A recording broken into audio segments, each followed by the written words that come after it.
او لوگوں، او نبیوں کے دروں پہ جانے والوں، نبیوں سے بیٹا بیٹی مانگنے والوں، نبیوں سے بارش اور اولاد مانگنے والوں، سنو، آدم علیہ السلام کے پاس پریشانی آئی تو انہوں نے اپنی پریشانی اللہ کے سامنے رکھی ہے، انہوں نے اپنی بات اللہ سے رکھی ہے۔ جب تمہارے پیغمبر دنیا میں آنے والے نبی اپنی پریشانیاں خود دور نہیں کر سکتے تو تمہاری پریشانیوں کو وہ کیسے دور کریں گے؟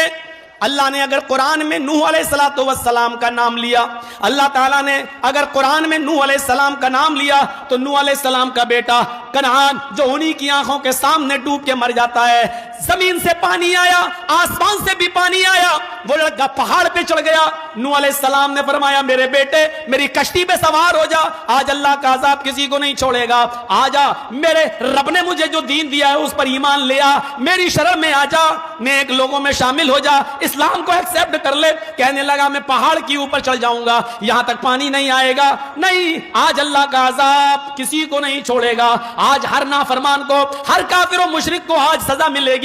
وہ نہیں مانا، یہاں تک کہ وہ پانی پہاڑ تک پہنچا، غرق ہونے لگا، ڈبکیاں مارنے لگا، ان کا بیٹا ڈوبنے لگا۔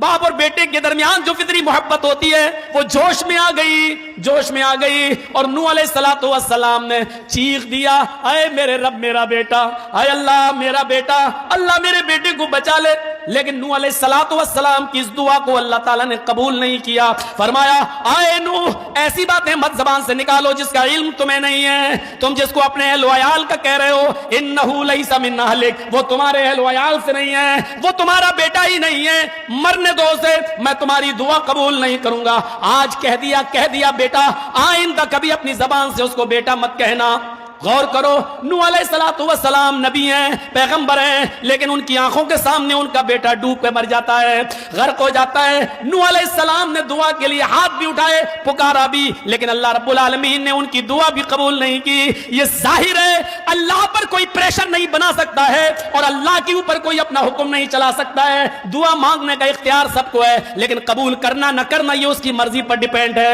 وہ چاہے تو ایک مجبور اور ایک مزدور کی دعا سن لے، وہ چاہے تو غار میں پھنسے ہوئے 3 لوگوں کی دعاؤں کو سن لے، اور وہ چاہے تو نوح علیہ السلام کی دعا کو بھی ریجیکٹ کر دے، اس کے اوپر کوئی پریشر نہیں بنا سکتا ہے، اس کے اوپر کوئی دباؤ نہیں بنا سکتا ہے، وہ ہر چیز پر قادر ہے۔ میرے پیارے ساتھیوں، نوح علیہ السلام اپنی آنکھوں کے سامنے اپنے بیٹے کو ڈوبتا ہوا دیکھتے رہے اور نہیں بچا پائے۔